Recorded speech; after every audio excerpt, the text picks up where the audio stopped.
अस्सलाम वालेकुम, my name is Mohammad Abrar Chughtai. आज का जो हमारा टॉपिक है वो है इंट्रोडक्शन टू डेटाबेस। ठीक है, हम देखते हैं कि डेटाबेस क्या होता है, हम डाटा किस तरह से स्टोर करते हैं। ठीक है, तो सबसे पहले तो हम ये देखते हैं कि डाटा क्या होता है। ठीक है, तो डाटा हमारे पास जो है, जो हम जितना भी रिकॉर्ड्स हम कलेक्ट करते हैं और उनसे हम कोई डिसीजन अभी नहीं ले सकते, कोई उससे यूजफुल इंफॉर्मेशन वो हमारे लिए अभी तक नहीं है, तो वो डाटा है। रॉ फैक्ट्स एंड फिगर्स भी कहा जाता है। ठीक है, stored representation of a meaningful objects and events are refer to the facts concerning objects and events that could be recorded and stored on a computer media। ठीक है, कि data में अपने याद रखना है कि हमारे पास वो इंफॉर्मेशन है, वो रिकॉर्ड्स हैं, ठीक है, वो चीज़ें हैं जो अभी हमने रैंडमली कलेक्ट कर ली अपने पास, लेकिन उससे हम कोई डिसीजन नहीं ले सकते। अब उस पर हम प्रोसेसिंग करेंगे, ठीक है, उस पर कुछ वर्किंग करेंगे, उसको किसी शेप में लेके आएंगे, कैटेगराइज करेंगे, तो वो फिर हमारे लिए क्या बन जाता है, information. Data process to increase knowledge in the person using the data. ठीक है, ऐसा डाटा जिसके ज़रिए से हमारा नॉलेज इंक्रीज हो रहा है, ठीक है, प्रोसेसिंग हुई उस पर, उससे हम कुछ ना कुछ डिसीजन ले सकते हैं, वो हमारे पास इंफॉर्मेशन कहलाती है। फिर हमारे पास है मेटा डाटा।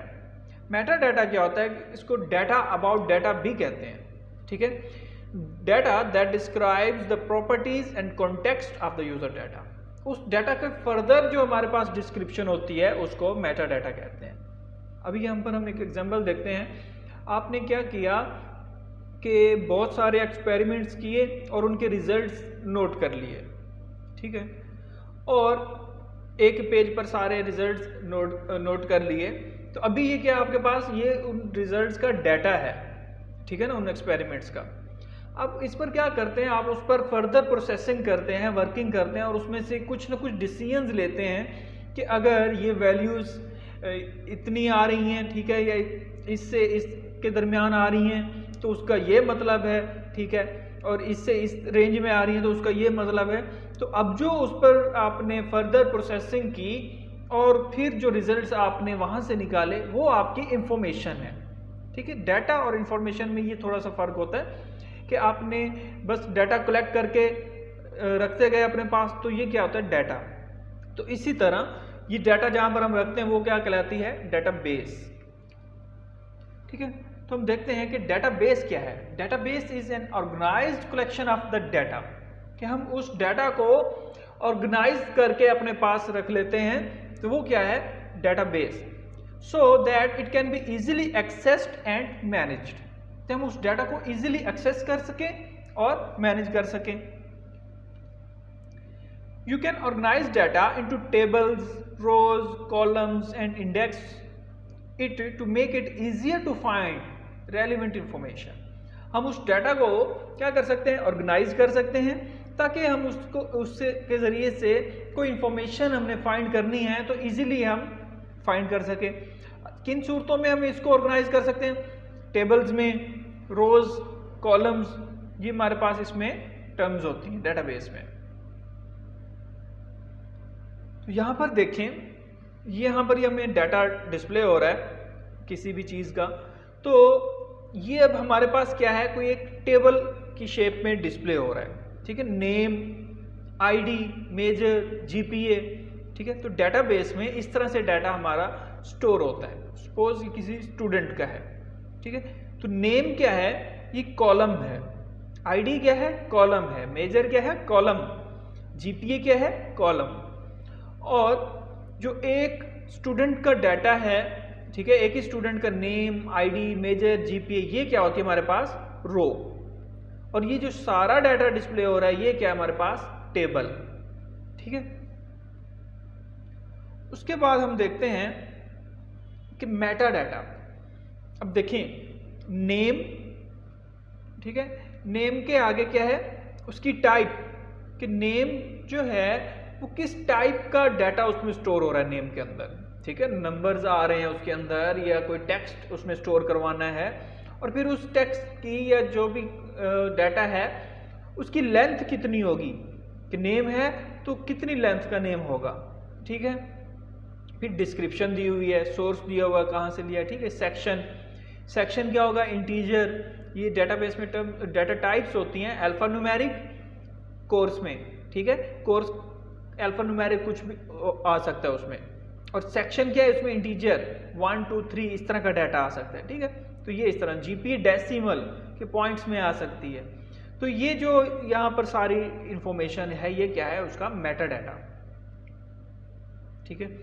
तो description of the properties or characteristics of the data including data types, field size, जो लेंथ हम कह रहे हैं, ठीक है। अलाउएबल्स, अलाउएबल्स मीन ये होता है कि उसमें आप डाटा स्टोर कर सकते हैं, खाली छोड़ सकते हैं या नहीं। Values and data context. अब जो डाटाबेस हम क्रिएट करते हैं वो कैसे क्रिएट करते हैं, ठीक है। डेफिनेटली हमें उसके लिए कोई ना कोई सॉफ्टवेयर चाहिए होता है। जिस तरह से हमने अब ये प्रेजेंटेशन आपके सामने है तो ये किसी न किसी सॉफ्टवेयर में क्रिएट की गई है, माइक्रोसॉफ्ट पावर पॉइंट के अंदर।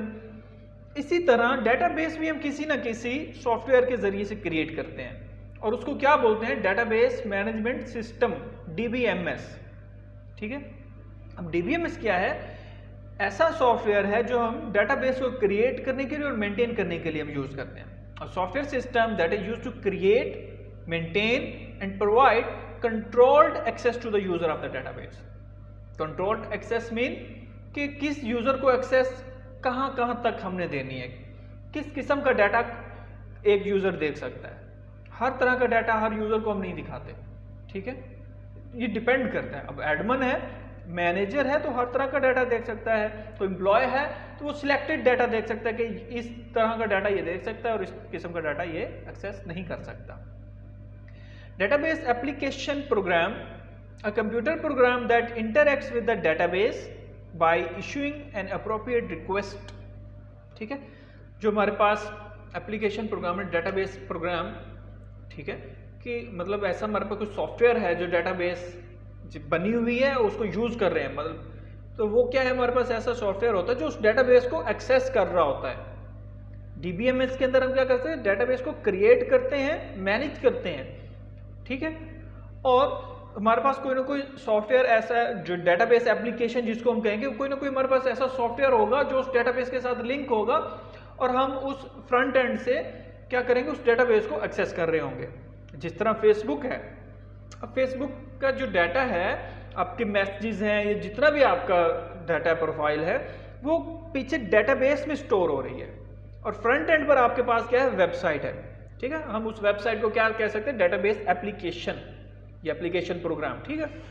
तो ये होता है डेटाबेस सिस्टम और डेटाबेस प्रोग्राम, ठीक है। उसके बाद हमारे पास क्या होता है, डेटाबेस एडमिनिस्ट्रेटर, ठीक है, जो उस डेटाबेस को क्या करता है, एडमिनिस्ट्रेट करता है कि कोई ना कोई हमें यूजर चाहिए, कोई ना कोई बंदा चाहिए जो उस डेटाबेस को मेंटेन कर रहा हो। तो जो बंदा उस डेटाबेस को हैंडल कर रहा था उसको हम क्या कहते हैं, डेटाबेस एडमिनिस्ट्रेटर, DBA, ठीक है। तो ये क्या करता है, coordinates all the activities of the database systems, ठीक है, सारी एक्टिविटीज को ये कंट्रोल करता है। The database administrator has a good understanding of the enterprise's information, resources and needs, ठीक है। तो जो डेटाबेस क्रिएट करता है वो डेटाबेस एडमिनिस्ट्रेटर है और उसके लिए क्या कह रहे हैं कि उसको जिस ऑर्गेनाइजेशन के लिए वो डेटाबेस क्रिएट कर रहा है उस ऑर्गेनाइजेशन का फ्लो जो है वो अच्छी तरह उसको पता होना चाहिए कि इनको किस किस्म की डेटाबेस चाहिए, इनका काम किस तरह का है, उस तरह की डेटाबेस इसको क्रिएट करके देनी है। अब स्कूल के लिए डेटाबेस क्रिएट करेंगे तो वो और तरह की होगी, किसी डिपार्टमेंटल स्टोर के लिए करेंगे वो और तरह की होगी, किसी फैक्ट्री के लिए, मैन्युफैक्चरिंग के लिए करेंगे तो वो और तरीके की होगी। डेटाबेस एडमिनिस्ट्रेटर की ड्यूटीज में क्या आ सकता है, schema definition, storage structure and access method definition. तो हमने जो बात की थी कि यूजर को एक्सेस दी जाती है तो वो कौन देता है, डेटाबेस एडमिनिस्ट्रेटर, ठीक है। डेटा स्टोर किस तरह से करवाना है, ये स्टोरेज स्ट्रक्चर जो डिफाइन करता है ये कौन करता है, डेटाबेस एडमिनिस्ट्रेटर। अब यहां पर देखें the concept of the shared organizational database, कि हमारे पास किसी भी कंपनी की क्या है, डेटाबेस है। तो अब मैनेजमेंट क्या कर रही है, प्लानिंग एंड कंट्रोल, मार्केटिंग वाले वो भी सारा डाटा कहां पर स्टोर होगा, यहां पर। तो मार्केटिंग डिपार्टमेंट क्या कर रहा है, सेल्स से रिलेटेड, ठीक है, डाटा मिल रहा है या प्रोडक्ट डेवलपमेंट से रिलेटेड डाटा, इनको इनसे रिलेटेड डाटा चाहिए होगा। मार्केटिंग वालों को सिर्फ मार्केटिंग से रिलेटेड डाटा चाहिए, मैनेजमेंट को इस तरह से डाटा चाहिए, ठीक है। अकाउंटिंग वालों को अकाउंटिंग से रिलेटेड डाटा डिस्प्ले होगा और उसी से ही वो इंटरेक्शन कर रहे होंगे, ठीक है। शेड्यूलिंग वाले मैन्युफैक्चरिंग वालों को उससे रिलेटेड। अब क्या है ये शेयर्ड डेटाबेस। शेयर्ड का मतलब क्या है कि एक ही डेटाबेस है और वो डिफरेंट डिपार्टमेंट्स के अंदर शेयर हो रही है, ठीक है। अच्छा, डेटाबेस से पहले क्या था हमारे पास, डेटाबेस से पहले हमारे पास मैनुअल सिस्टम होता था, ठीक है। जिस तरह हम अपने स्कूलों में भी देख के आए कि अकाउंट ऑफिस में भी रजिस्टर्ड पड़े हैं, ठीक है, रजिस्टर्स पड़े हैं कि फीस किसने पे किया नहीं है, वहाँ पर भी स्टूडेंट का सारा रिकॉर्ड है। एडमिशन वालों के पास अलग से रिकॉर्ड होता है, ठीक है। इसी तरह फाइल सिस्टम कहलाता था। फाइल सिस्टम में क्या होता है कि हर डिपार्टमेंट के पास अपना अपना अलग अलग डाटा है। तो शेयर्ड में डेटाबेस में क्या है कि सेंट्रलाइज्ड डाटा आ गया कि एक ही जगह सारा डाटा इकट्ठा वहाँ पर स्टोर है और जिसको जिस तरह का डाटा चाहिए उसको उस तरह की एक्सेस दे दी जाती है, ठीक है। Computer initially use for computational engineering purpose, commercial application introduce file processing system, ठीक है। तो अब हम देखते हैं फाइल प्रोसेसिंग सिस्टम क्या था। A collection of application programs that perform services for the end user such as production of reports, ठीक है। each program defines and manage its own data। File processing में क्योंकि हर डिपार्टमेंट अपना अलग अलग जो डाटा है वो मैनेज कर रहा था। अब यहाँ पर देखें कि लाइब्रेरी वाले उनकी अपनी डेटाबेस है, ठीक है, या अपना उनके पास सारा डाटा स्टोर किया हुआ लाइब्रेरी डाटा फाइल्स, ठीक है, लाइब्रेरी एप्लीकेशन के लिए। और एग्जामिनेशन वालों के लिए अपना उन्होंने अलग से डाटा स्टोर किया हुआ है। रजिस्ट्रेशन वालों ने अगर अपना अलग डाटा स्टोर किया हुआ है, ठीक है। तो अब यहाँ पर देखें इस तरह से ये टेबल्स बने हुए हैं कि ये स्टूडेंट का रजिस्ट्रेशन नंबर क्या है हर जगह पर मौजूद है। स्टूडेंट का नेम भी, फादर नेम भी, ठीक है। एग्जामिनेशन वाले भी स्टूडेंट का क्या है नेम और एड्रेस और सारी चीज़ें स्टोर कर रहे हैं। फाइल बेस्ड प्रोसेसिंग, यहाँ पर देखें सेल्स वालों को क्या है उनकी अपनी सेल्स की फाइल्स पड़ी हैं और कॉन्ट्रैक्ट्स वालों की अपनी कॉन्ट्रैक्ट्स की फाइल्स मौजूद हैं। अब फाइल प्रोसेसिंग सिस्टम का जो डिसएडवांटेज है वो क्या है कि प्रोग्राम डाटा डिपेंडेंस। क्या मतलब कि file structure is defined in the program code, all program maintain meta data for each file they use, ठीक है। कि हर सिस्टम, हर प्रोग्राम ने, हर डिपार्टमेंट ने अपना अपना डाटा स्टोर किया हुआ है, ठीक है। और एक ही डाटा अगर दूसरे पर डिपेंड कर रहा है एक डिपार्टमेंट का तो वो वहाँ पर इश्यूज से वो डुप्लीकेशन ऑफ डाटा, ठीक है, कि एक ही तरह का डाटा बार बार उसमें सेव किया जा रहा है सिस्टम के अंदर, जिससे क्या हो रहा है स्पेस वेस्ट हो रही है, टाइम वेस्ट हो रहा है, ठीक है। लिमिटेड डाटा शेयरिंग, कि डाटा शेयर नहीं हो सकता। जिस तरह से सेंट्रलाइज में आपने देखा कि डाटा क्या हो सकता है शेयर हो सकता है। फिर क्या है कि लेंथी डेवलपमेंट टाइम्स, कि programmer must design there on file formats, ठीक है। फिर क्या एक्सेसिव प्रोग्राम मेंटेनेंस, कि उसको मैनेज करना भी बहुत जो है कॉस्टली होगा। फिर इनकंसिस्टेंसी भी होगी, डाटा आपने एक जगह चेंज किया तो दूसरी जगह भी चेंज करना पड़ता है। अब प्रॉब्लम्स क्या है डाटा डिपेंडेंसी के, each application programmer must maintain their on data, कि हर एप्लीकेशन जो है वो अपना, हर डिपार्टमेंट अपना अपना डाटा मेंटेन कर रहा है। फिर क्या है कि each application program need to include code for the meta data of each file, ठीक है। फिर अपडेशन, इंसर्शन, डिलीशन, डाटा को डिलीट करना है या अपडेशन करनी है तो उसमें भी प्रॉब्लम है, ठीक है। Lack of coordination and central control, कि डाटा एक दूसरे के साथ सेंट्रलाइज नहीं है, एक दूसरे के साथ क्या है इंटीग्रेटेड नहीं है, ठीक है, तो वहाँ पर भी इश्यूज हैं। नो स्टैंडर्ड फाइल फॉर्मेट, किसी को अब एक डिपार्टमेंट किसी फॉर्मेट में डाटा स्टोर कर रहा है, दूसरा किसी और फॉर्मेट में स्टोर कर रहा है, ठीक है। Waste of space to have duplicate data, कि एक ही तरह का डाटा बार बार स्टोर किया जा रहा है, ठीक है, तो वेस्ट स्पेस भी वेस्ट हो रही है। काजेज मोर मेंटेनेंस हेडेक, कि उसको मेंटेनेंस का भी डेफिनेटली आपका डाटा बहुत ज़्यादा है। सपोज हम एग्जांपल लेते हैं कि स्टूडेंट है, अब लाइब्रेरी वालों के पास भी स्टूडेंट के सारा रिकॉर्ड मौजूद होगा कि स्टूडेंट का नेम, फादर नेम, उसका CNIC, contact, email address, admission वालों के पास भी वो सारी चीज़ें होंगी, ठीक है। इसी तरह कोई और डिपार्टमेंट है, वहाँ पर भी उसको सारी चीज़ें चाहिए होंगी। जबकि सेंट्रलाइज्ड में क्या है, एक ही जगह पर मौजूद है और हर कोई वहीं से एक्सेस कर रहा है। बिगेस्ट प्रॉब्लम क्या है, one data change in one file could cause inconsistencies, ठीक है। तो अब क्या है, स्टूडेंट ने अपना मोबाइल नंबर चेंज कर लिया, अब क्या होगा, हर डिपार्टमेंट के पास जाके मोबाइल नंबर चेंज करवाना पड़ेगा, किसी के पास भूल गए तो वहाँ पर प्रॉब्लम, ठीक है।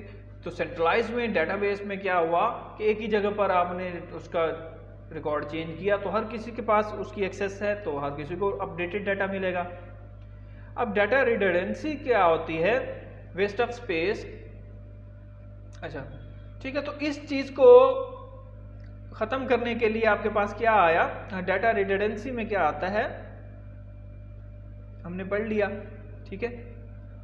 सॉल्यूशन, अब इस चीज़ का सॉल्यूशन क्या है, डाटाबेस अप्रोच, ठीक है, कि अब एक ही डाटाबेस बना दी जाए और वहाँ पर सारा डाटा क्या कर दिया जाए, स्टोर कर दिया जाए, कि central repository of the share data, ठीक है, कि आपके पास एक सेंट्रल स्टोरेज है डाटा के लिए।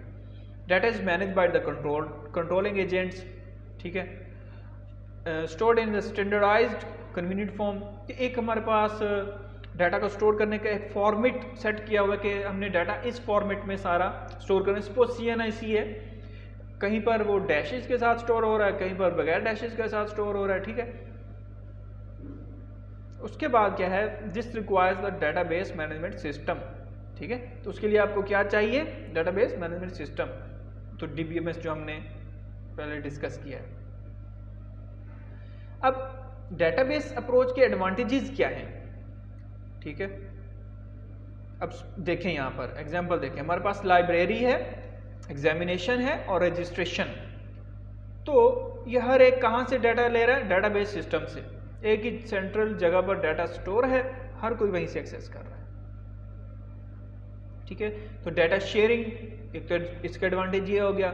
फिर क्या, डाटा इंडिपेंडेंस, ठीक है, कि डाटा क्या है, अब इंडिपेंडेंट है। अब ये नहीं है कि आप एग्जामिनेशन वालों का डाटा जो है वो और था, लाइब्रेरी के पास उस स्टूडेंट का डाटा और तरह से आ रहा है, ठीक है।